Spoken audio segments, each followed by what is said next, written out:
Welcome back to my YouTube channel, y'all, where today I'm going to break down why I use the shoes that I'm using for this marathon training cycle. You typically only need three types of shoes.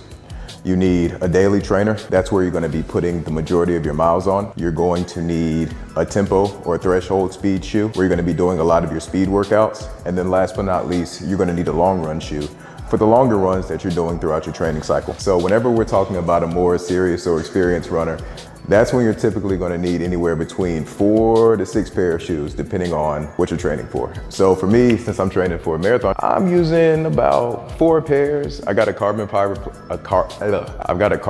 plate shoe that I have stored up that I plan on not using for this training cycle. This is the first shoe of my training cycle. The Nova Blast 4 is an excellent addition to any shoe rotation that I recommend. And I really love this shoe because whenever I first invested into it, I did a lot of research and homework online, and this was supposed to be a top tier defense against shin splints.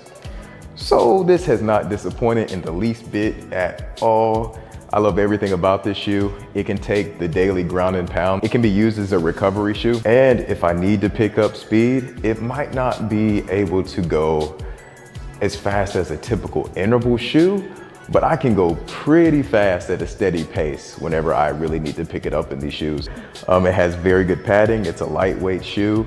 The colorways are outstanding. It's for the drip. It's for the fucking drip.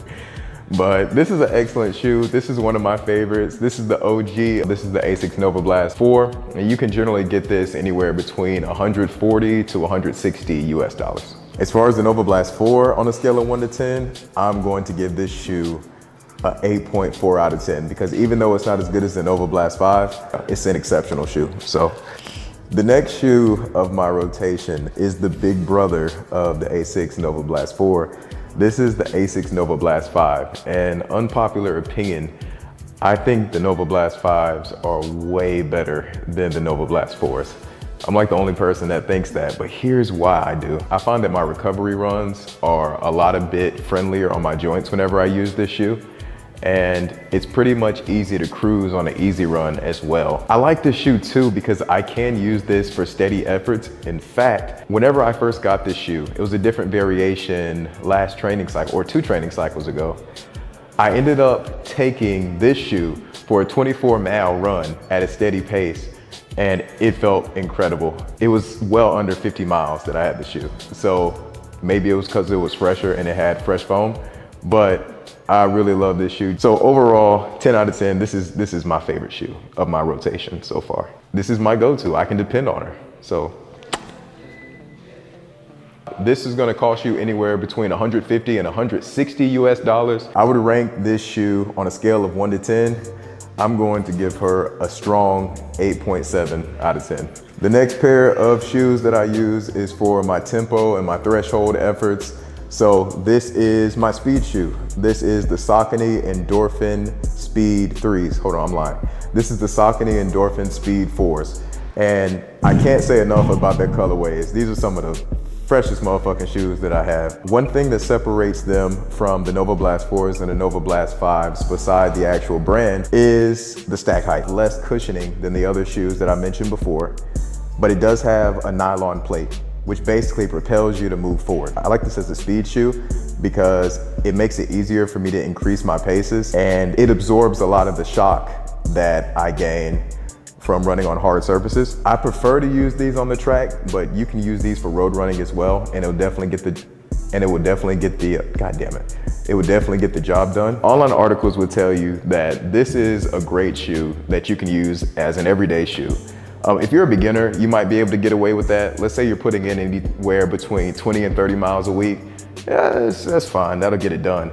But for somebody that's running, let's say 60 miles or more per week, I do not think that this has enough cushioning and that this shoe is way too fast that you should be using this as a easy day recovery day shoe.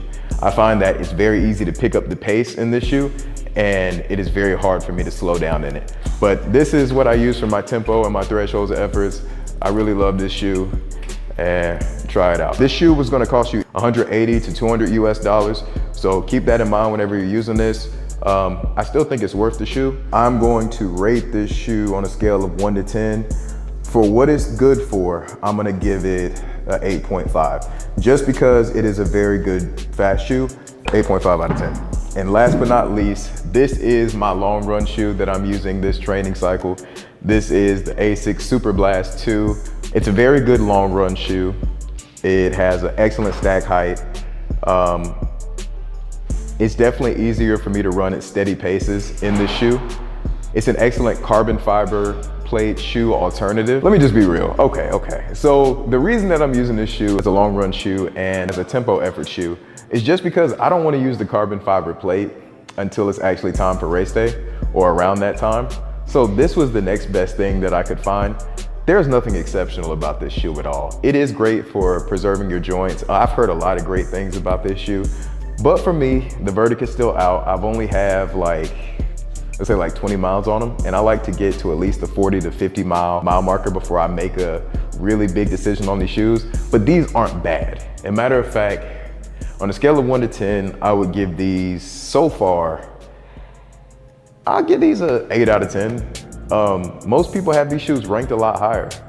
People swear by the Superblast 2, and I want to be one of those people, but it could just be the fact that I haven't worn them enough. So that is my current shoe rotation and lineup for this marathon training cycle. I'm currently on week 4 of week 16.